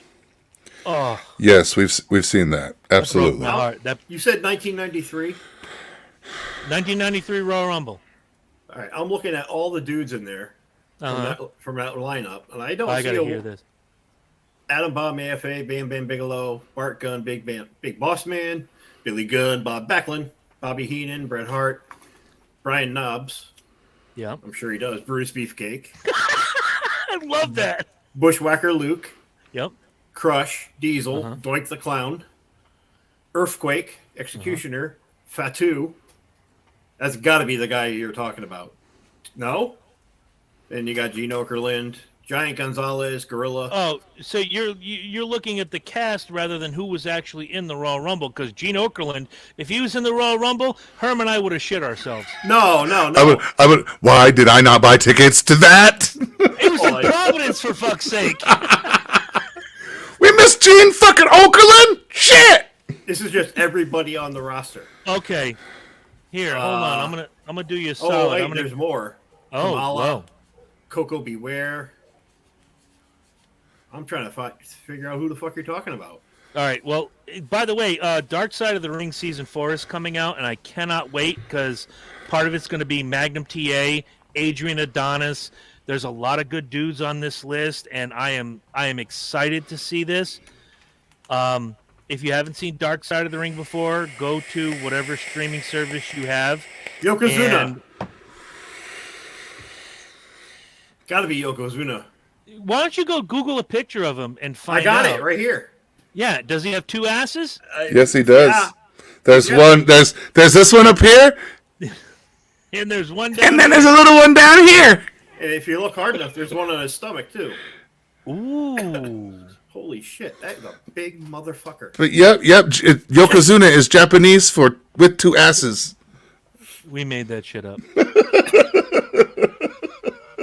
But seriously, I mean, when you have to watch this, Lynch, and when you watch it, the funniest thing is going to be it's coming, but you're going to laugh nonetheless. Hey, so and so is in there, and Ric Flair and Kerry Von Erich and all that. Is Backlund still in there? Backlund is still in there. set the record that night for the longest time in the Royal Rumble, which did not get beat until 2004 when nobody beat his record because WWE has erased the child murderer from existence. So yeah, it was the child murderer that beat Bob Backlund's record. No, Chris Benoit. Benoit. Benoit. Benoit. Benoit. You know how many times since that happened where, and my daughter gets the joke to this day, like, do not make me go all Benoit on your ass. You mean like the balls? Benoit balls? For real, No. do we have to have a Benoit moment right now? There's a picture, and I will find it, and I'll put it up on the Dysfunction page. when she was an infant. She was asleep on her little mat in the living room, so I snuck up next to her and I put her in the crippler crossface. And the caption was, "Why didn't you tap out?" So fucked up. You're going to hell. And all In likelihood every- for that. In every religion, I know this, and I'm okay with it. I'm okay with that. I already have reserved seats. Right? Wow. So we went off the deep end from music videos to professional wrestling, We did. Yes, we did. but Oh, you know But what? speaking of professional wrestlers in Pro- music pro- videos, professors of wrestling. What? professional wrestlers in music videos, Captain Lou Albano. Oh, absolutely. That was groundbreaking. That whole video, Lou. Cyndi Lauper, Yeah. she was ahead of her time, I think. Yes. I mean, not just the multicolored hair and the weird. No, but the way that she involved and coordinated with that whole rock rap, that whole rock and wrestling thing, that collaboration was just fucking brilliant. Well, technically, I mean, if you want to talk about it, that was kind of by accident. We need a big fat Italian dude to play Cyndi Lauper's father, and her boyfriend slash later husband slash later ex-husband, David Wolf, said, "I know just the guy. We'll get Lou Albano from the WWF." No, I know, but Vince ran with it, and she played along, and it was beautiful. It really set her career off. Funny story. If you ever Google the Piper's Pit that Piper did with Cyndi Lauper, Oh yes, and they get into the tussle, and she smacks him with the purse. The purse was supposed to be empty. She emptied everything out except a little perfume bottle, and it left a mark on Roddy's head. did it? Oh, yeah, and he talked about it in his book. I wish I could have interviewed him, but he was drunk that day. Fuck, I'm still pissed off about that. You have a nice family. Have a great Thanksgiving. Just sign my book, fuckface. But yeah, but yeah, I mean, think about, all right, here's one for you. Best celebrity cameo, whether it's rock and roll, actor, or whomever in a music video. Oh man, The guy from Animal House in Twisted Sister videos. Ooh. Not remember. one, but three.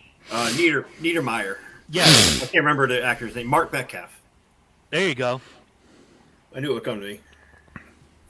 Like Christmas. For me, it would be, I can't remember his name. Lynch will know this. The guy who played Sipowicz on NYPD Blue. Dennis Franz.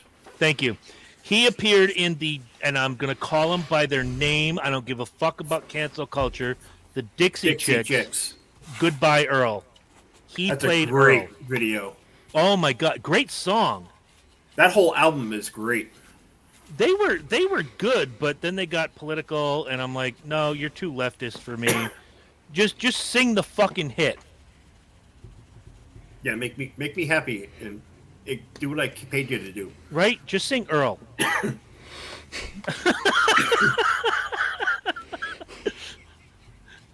There's not a day that goes by that I cannot make a Goodbye Earl reference. just sing Earl. Yeah, just sing Earl. Had to die. Goodbye, Earl. Had to die.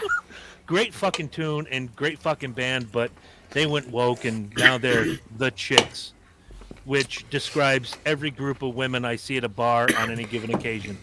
Who are those people? Those are the Oh, Chicks. the chicks. It's not like those bitches, but they're the Chicks. What are those? Those are called Grotopotamuses. They're indigenous to The city. Grotopotamuses. They're Wow, I haven't indigenous heard to the that. city of Groton, near and around the naval base. I have not heard that in a dog's age. Wow, the Grotopotamuses. That's You funny. always knew when the boats were out to sea, Mm-hmm. when ladies' night, and all the land heifers were at Christopher's.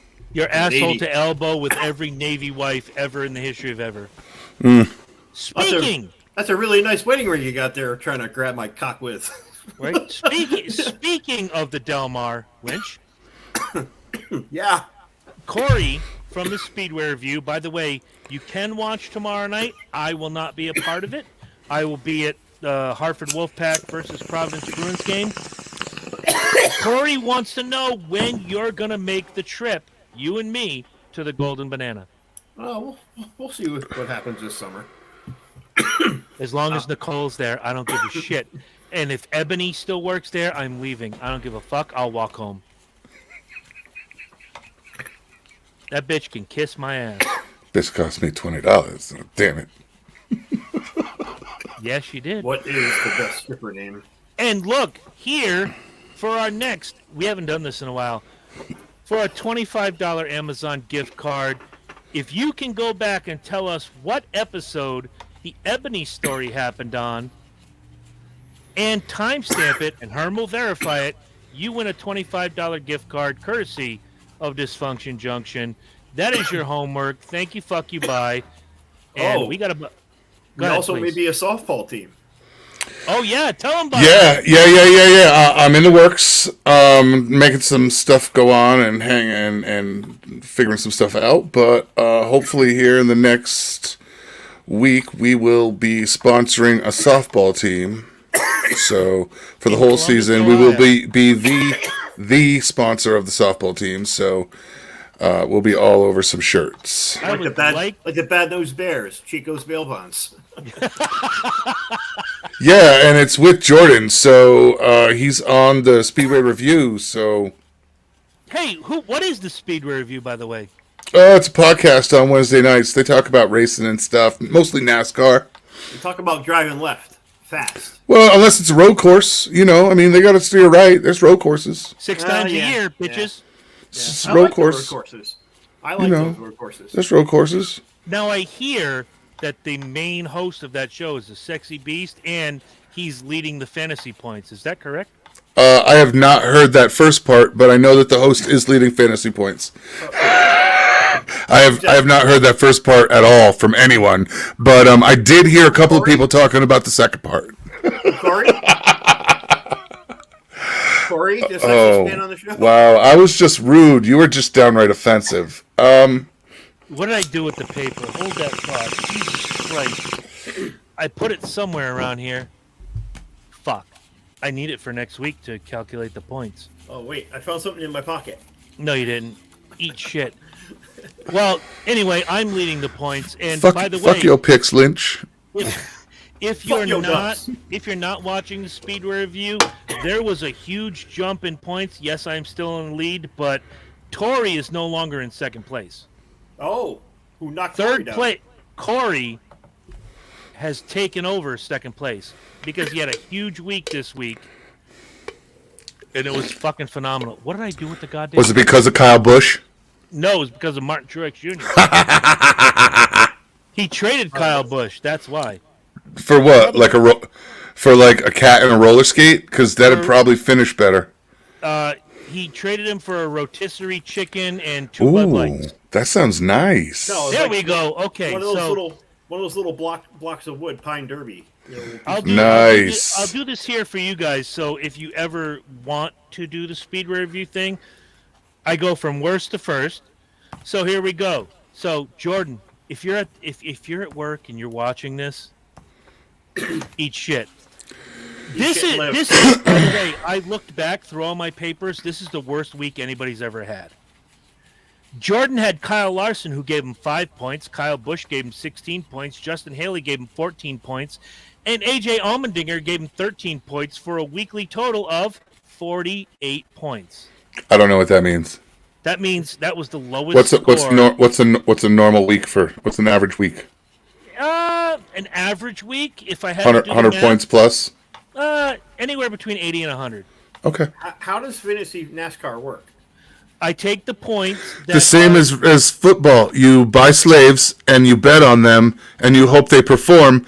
And then if the slaves perform, you get money at the end of the year when everybody get money. tallies up what their slaves did. We don't get money, we get T-shirts. Same thing. It's goodie bag, swag, money, whatever. all right, so- As long as the slaves perform. How many Whatever. drivers on a team? 4. Oh, so you just pick.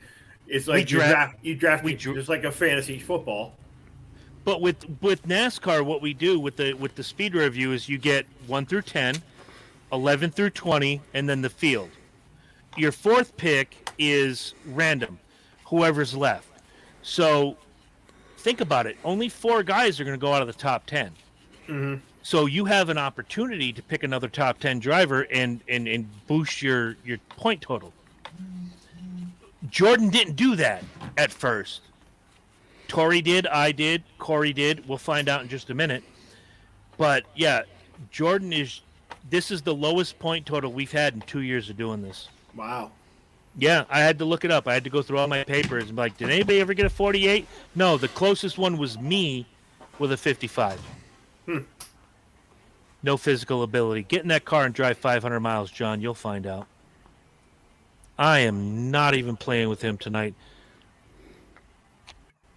But I will say, and I want to say something nice about John while he's on here. With the week I've had, and I told you guys about it, and the bullshittery that I've had to go through, John has been there every step of the way. So John, I'm gonna tip my hat to you. Thank you for being just an actual decent guy. Even though the next time you spew filthy shit about NASCAR, I'm gonna slap your lips. It's that simple. We have an answer to the gift card question. Oh! Okay, hold on. I want to hear this. The question was, what episode was the Ebony story? Timestamp it. You get a $25 gift card. I'm not giving the answer because I don't want anybody else to put in a different answer that's close. Who answered? It's not an answer. Zach. Again? No shit. Yeah, he's already hit with episode and timestamp. So I just saw it. Apparently he let his fingers do the walking, and yes. He probably had this shit written down. I'm looking at it right now. He's got the motherfucker. I'm like we have an entry, so. Well, you know what? No, I said the first person that comes in, I am gonna go make sure that timestamp is good. Right. That's like I have. It's like a bingo right now. It just has to be verified. If Zach is the correct answer, you were the first, and you will win. And this time it won't be pink. I did. I bought him a pink gift card. Ooh. I didn't see him for quite a while, and I haven't seen him for quite a while, if I may be honest. And when I brought him his gift card, I didn't know that his current child, who is 5 months old-ish, was going to be a girl. So when I bought the gift card, it was pink. I did it on purpose. So this time, it will not be pink. Congratulations, Zach. Once Nice job, buddy. verify that you are the winner, then He's the wiener. yeah, right. You're the wiener. You're the Look, all right, special now wiener. I gotta fuck with John again. NASCAR is as much of a sport as tennis. Go fuck yourself. Eat shit. It's more of a I would more of a take sport than Kevin golf. Harvick. I would take Kevin Harvick, Rusty Wallace, Ricky Rudd, Harry Gant, Richard Petty over Serena Williams 9 times out of 10, twice on Sunday. And I'll throw an extra name in there just to make Herm happy. Fat ass Jimmy Spencer. Goddamn right. If you're a fat fuck and you can get in that car, I'm not going to say anything. Hi, John. But if you're a fat fuck and you can squeeze your ass into that car and do 500 laps without eating a cheeseburger halfway through, you are an athlete. Let's be honest. There's a level of conditioning that needs to happen in that environment. It's hot. Oh, a little bit. It's not hot. power steering either. You're basically wrestling with that car, because the car literally just wants to turn right, and you are continuously focusing it left to stay on the track, because the car kind of has to be set up to go to the right so that you can stay when you turn left. Yeah. You know what I mean, for balance and all that shit. You're dealing with wheels, and there's a lot, man. I mean, those dudes get their ass kicked for 4 hours. I say, Right.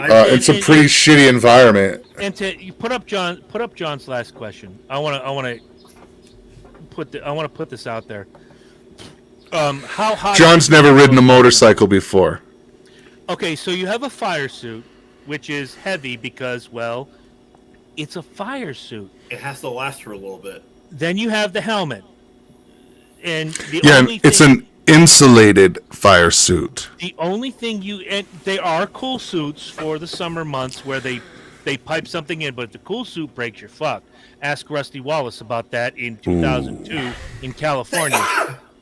Cool suit broke, won the race, collapsed after the race. Not only that, but it's not power steering. And I remember Herm asking me back in like 94-ish, like, Herm is a mechanic. Herm can fix anything. I give him a lot of credit. But he's like, tight versus loose. Like, what are they talking about? Okay, tight, they can't turn the car. There's no power steering, so you're just not able to turn the car. Loose, your ass end is all over the place. You have too much turn. So they put the wedge wrench in and they adjust shit. And look, if you don't think it's an athlete, John, I'm gonna make you this offer right now. I have a friend named Joe Bowen. He's always watching the Speed Review. Isn't that the president? No, that's Joe Biden. He's Oh, the idiot. okay, all right. Joe Just check. Bowen is not My an mistake. My mistake.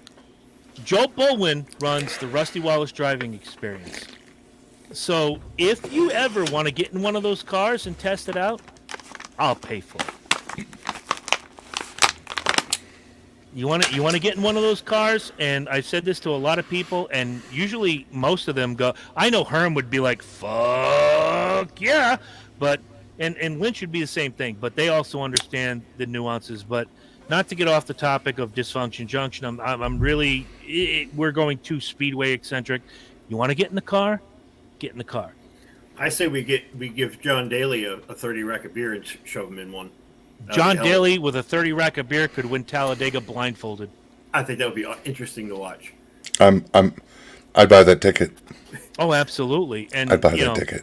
Blasting Yes, I a would. shotgun out the window every lap. My what I'm kid saying. told me the other day, she was like, that SRX series is coming to Thunder Road right down the street from my house. I'm like, who's going to be there? Your favorite, Darrell Waltrip. Boogity, boogity, boogity.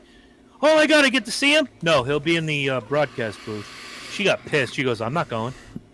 Yeah, I got to be honest. I'm kind of interested. There's a drag strip about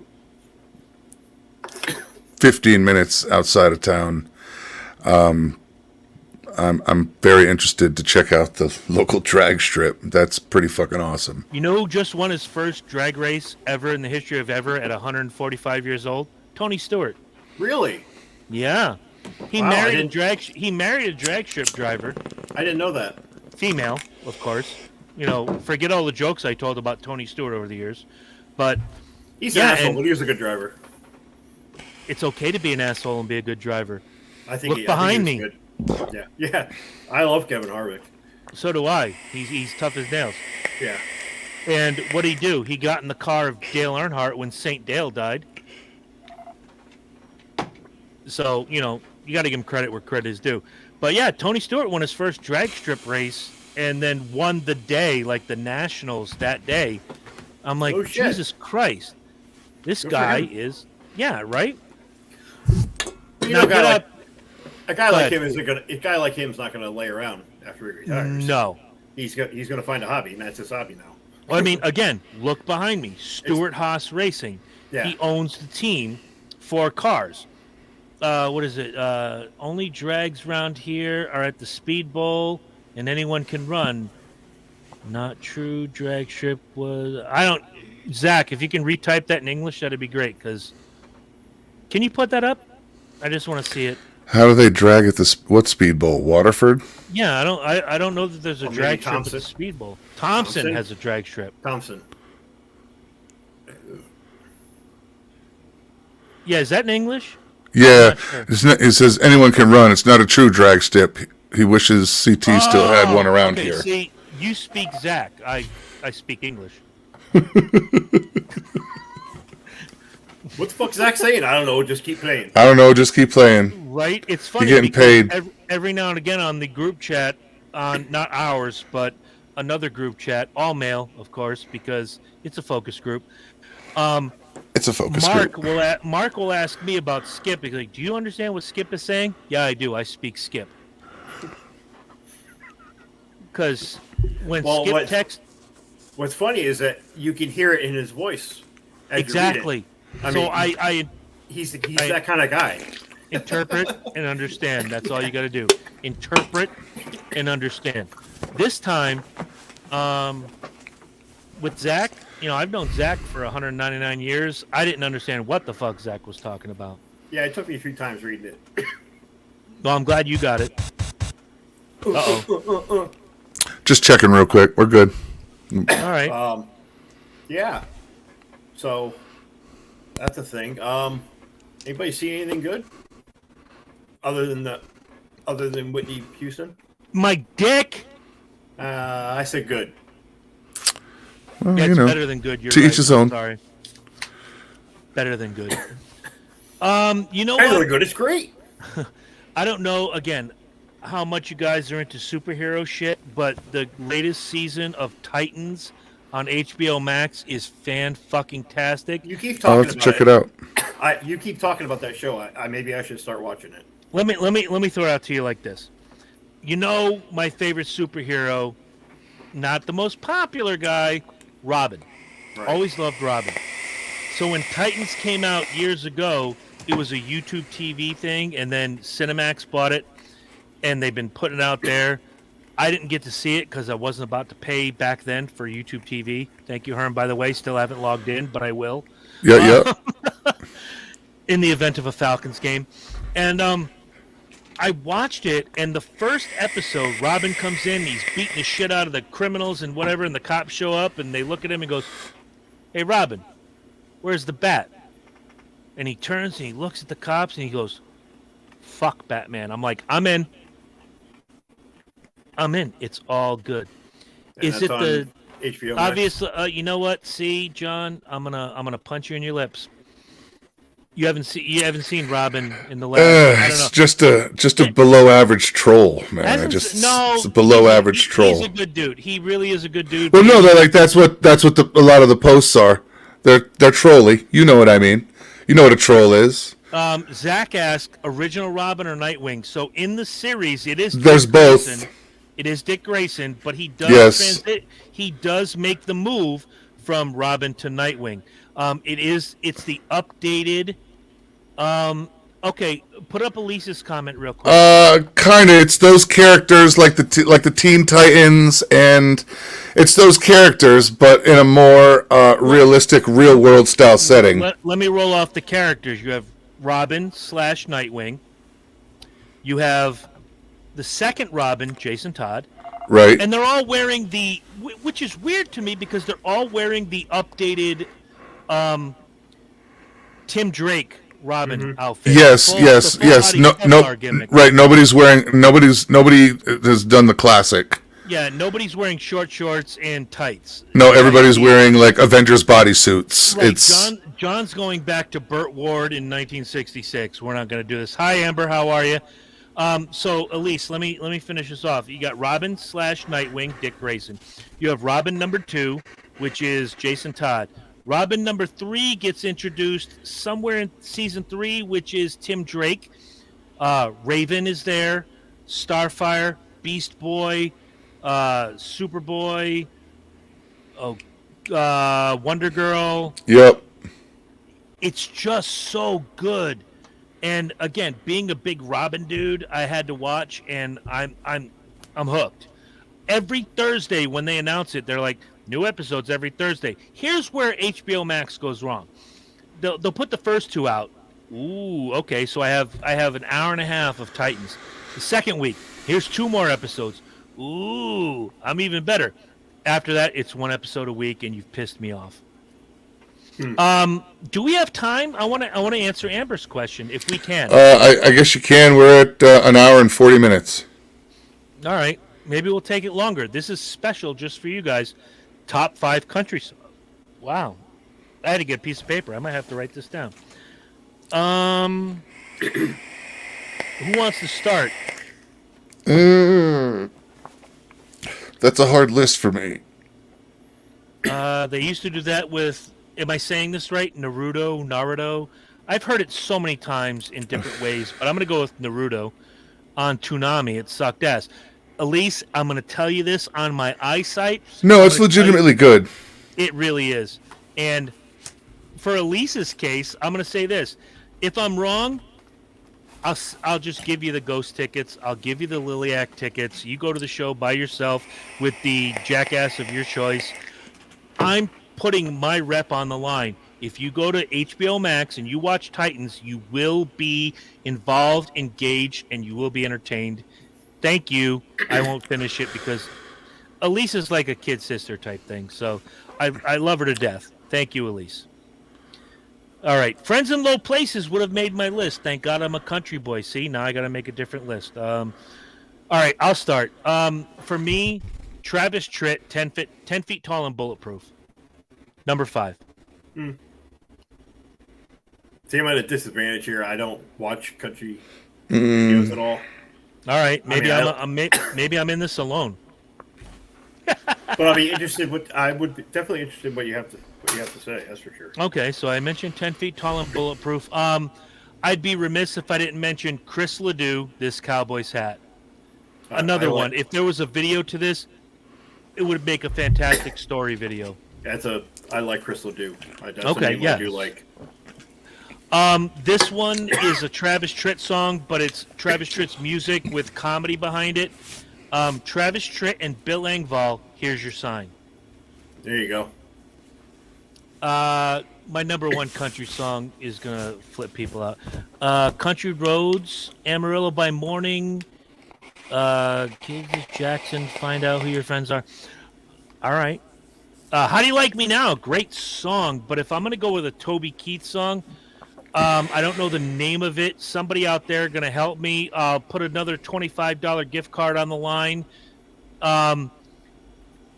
It was Toby Keith. I went and saw him with an ex-girlfriend, and it's the song about America. We'll put a boot in your ass. It's the American way. Somebody in the comment section, tell me the name of that damn song. And it's not Red Solo Cup. I will punch anybody who says Red Solo Cup. Fuck. It's just such a great fucking tune. Red Solo Cup. It's not Red. Next week. Islands in the Stream. Oh my God, John is coming in hot. See, now he's making up for all the NASCAR bullshit. Take He's this job and coming shove in it. hot. Yeah, he's got to make up for it. He knows he's going to get punched in the lips. Take this job and shove it. Ooh. Courtesy of the Red, White, and Blue. Amber, DM me, private message me your address. Within the next couple weeks, you have a $25 gift card coming to you. Good job. See, this is why you listen to Dysfunction Junction and you do it live. Why? Because we give shit away and we have fun, and you're a part of the program. Yeah. See, I'm not even going top 5. I'm just going to name off some. I mentioned the Thunder Rolls. My favorite Garth Brooks song is Standing Outside the Fire, which I got pissed off. My girlfriend made me leave the show 5 minutes before he played it, and the whole place was in flames, and it was amazing. Not like Great White, but in a different way. Not like Michael Jackson's Pepsi commercial, Right. but differently. Oh, cripes. I think my favorite ever country song, and I want to say it was Blake Shelton, is called Austin. That is the best country song ever written. 1,000%. Oh, the Red Strokes is good too. You're right, Amber. Fantastic. I'll have to give that one a listen. If you want an honorable mention, I know it. Take your Who's pill. got to take their pill? All right. God, I just lost where I was going. I had a song in my... if I don't mention this and they watch it back, I'm going to be in trouble. But to this day, and Lynch will tell you about this because every year I'd throw myself a birthday party. We would go to the Duckpin Bowling Alley in Plainfield, Connecticut. And because I knew this song pissed Jim Lallimer off so much, I would play it at least 6 times that night. And because Derek's wife does not know the difference between Tim McGraw and Kenny Chesney, one of my favorite country songs ever is She Thinks My Tractor Sexy. And Herm will tell you this because I've sang it at his gimmick thing, at his karaoke back in the day. Does she wear Who wears glasses? Stop it, Amber. Oh my God! See, Elise said I used to love the Duck Pin Alley. 1 year for my birthday, we went and we had a great time. My cousin Rachel walked down. You know, in between the alleys where the ball return is.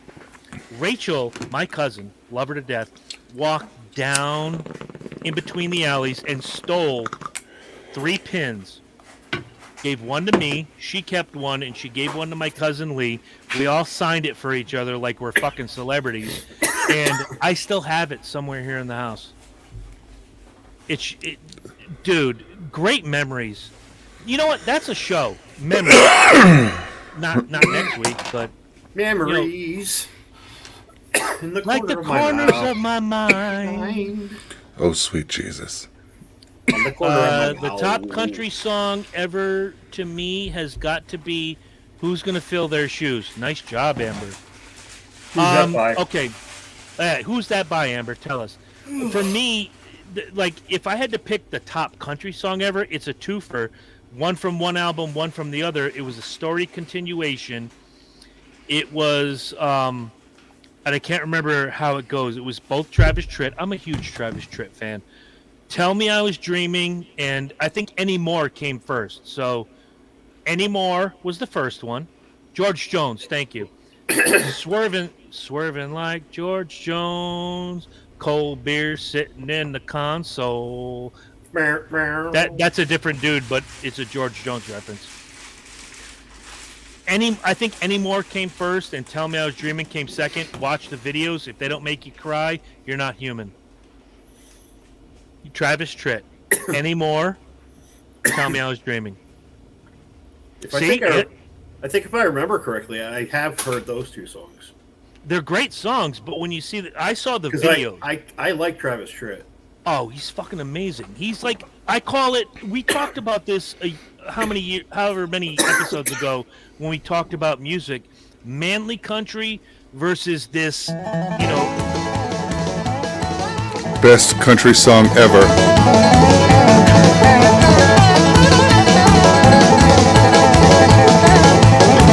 Well, some say I'm not country, and that's just fine with me.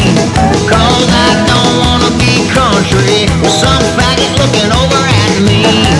They say that I'm ill-mannered, that I'm gonna self-destruct. But if you know what I'm thinking, you'll know that my country really sucks. So I'm here to put the deck in Dixie and the cut back in country. 'Cause the kind of country I'm hearing nowadays, it's a bunch of fucking shit to me. They say that I'm ill-mannered. I got one better, and it's not even by a country band. Okay. That's Hank Williams 3 right there. Oh, Hank 3 is good. I'm gonna give you 3 words, Herm, and you're gonna know because we wore this out back in the day. David Allan Coe. Oh, if you've never heard the David Allan Coe, oh Christ, what's the name of the album? Rebel Meets Rebel. All of you, write it down. Go listen to it. Download it. Have a good time. It's David Allan Coe and the 3 musical members of Pantera. Have a great time. I got 3 words for you, Herm. Wasted Rock Ranger.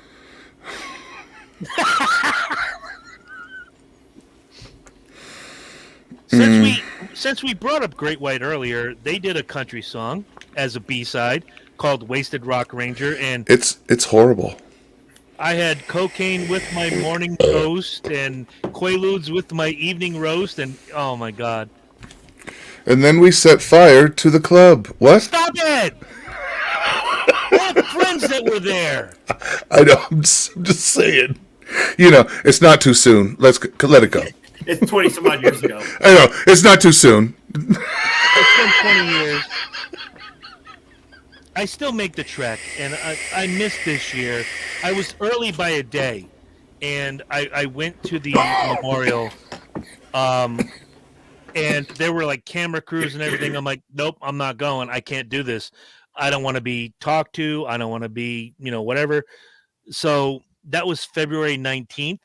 I haven't been back. I will be going back soon. I'll take a video for you guys. I'll go visit the people, and I'll show you the pictures of the people I knew that unfortunately lost their lives. But look, part of the way that I cope, and I'm sure Herm and Lynch, because we all share a brain, the way that we cope is we make jokes. Even when my grandfather died in 93, I was verklempt. It took me about a month to get back on the horse and be good again. And Herm made a joke one day. Herm, if you don't remember this, I'm okay with that. But there was I explained how my grandfather died. He got up in the morning. He put his clothes on. He tells my grandmother, hey, I'm going to go down and meet the guys for Bud. And just had a brain aneurysm and died. Wow. It was that quick. Minutes, seconds. And I got up one morning and I'm like, God, I got this headache. And he's just like, don't fall over before you go to McDonald's. Don't fall over before you go to McDonald's. If you can't laugh at tragedy, what can you laugh at? Dude, how many jokes have I cracked about mom and dad and that shit since they've passed? Like, constantly. How many... Okay, and I got to point at Lynch at this one because he was part of the death pool back in the day. I celebrate celebrity death. Not that I want them to die, but you have to be able to laugh to get through the pain. Yeah. And, Herm was there when Eric Carr died, and I knew Eric Carr, the drummer from Kiss. I knew Eric Carr. So when Dimebag died, it was my birthday, and, Lynch was like the second person I called, and we all got together and did the birthday thing, and it was that weekend, and we played Pantera, and we bowled, and Rachel stole pins, same weekend. And, we made jokes, and it gets you through it, because humor is the way I'd like to believe that these two get through tragedy and get through pain. So if you can't laugh at yourself, who can you laugh at? That's my question. Other That's your people. homework. I'm not giving any more gift cards away. Fuck you. Y'all can suck a bag of butt. Ooh, that sounds nice. Well, sucking the bag of butt, or I'm not giving. Sucking a bag of butt. That's interesting. That's up Lynch's alley. I was going to say, how long since the edible, Lynch? I don't know. It reminds me of a line I just heard in Ted Lasso. That fucking goatee makes it look like you sucked on Bigfoot's anus.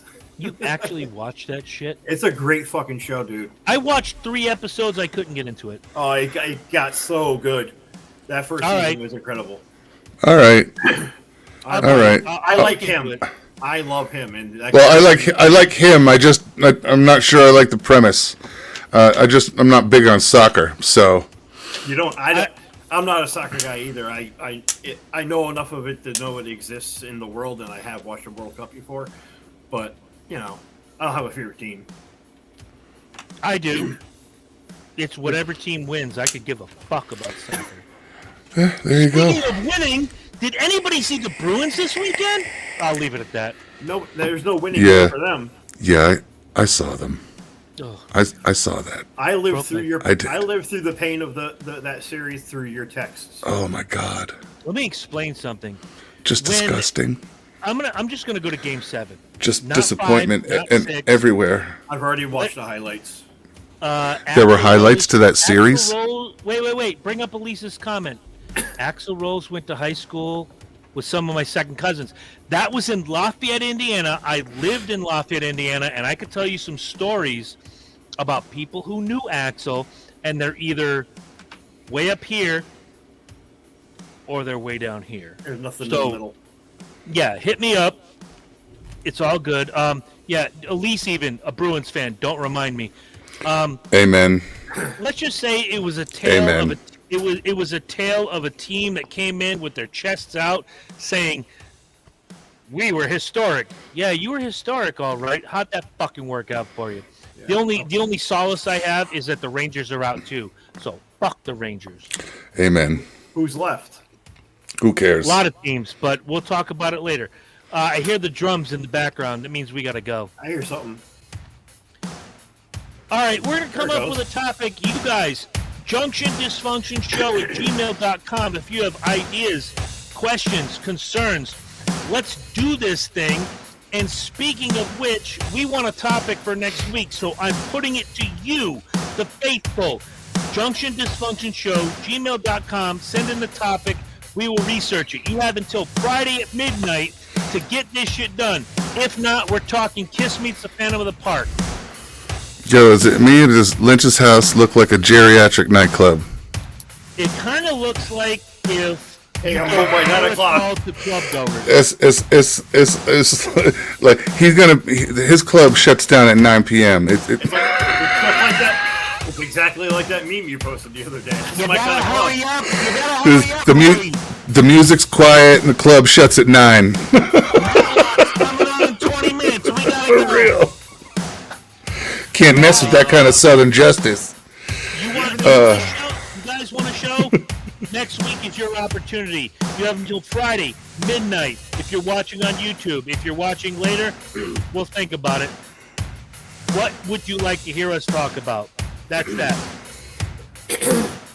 Too shy. Hush, hush. I'm just gonna say, stick around till the end of the show. It's not me this time. Guys, have a great week. Sleep soundly in your beds tonight. Judgment falls upon you at first night. I'm the hand of God. I'm the dark Messiah. I'm the vengeful bird.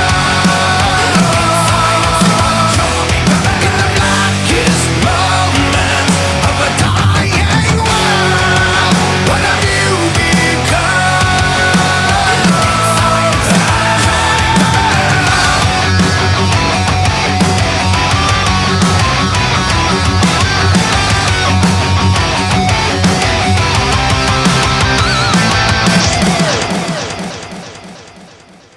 Hey, Burns, Lynch.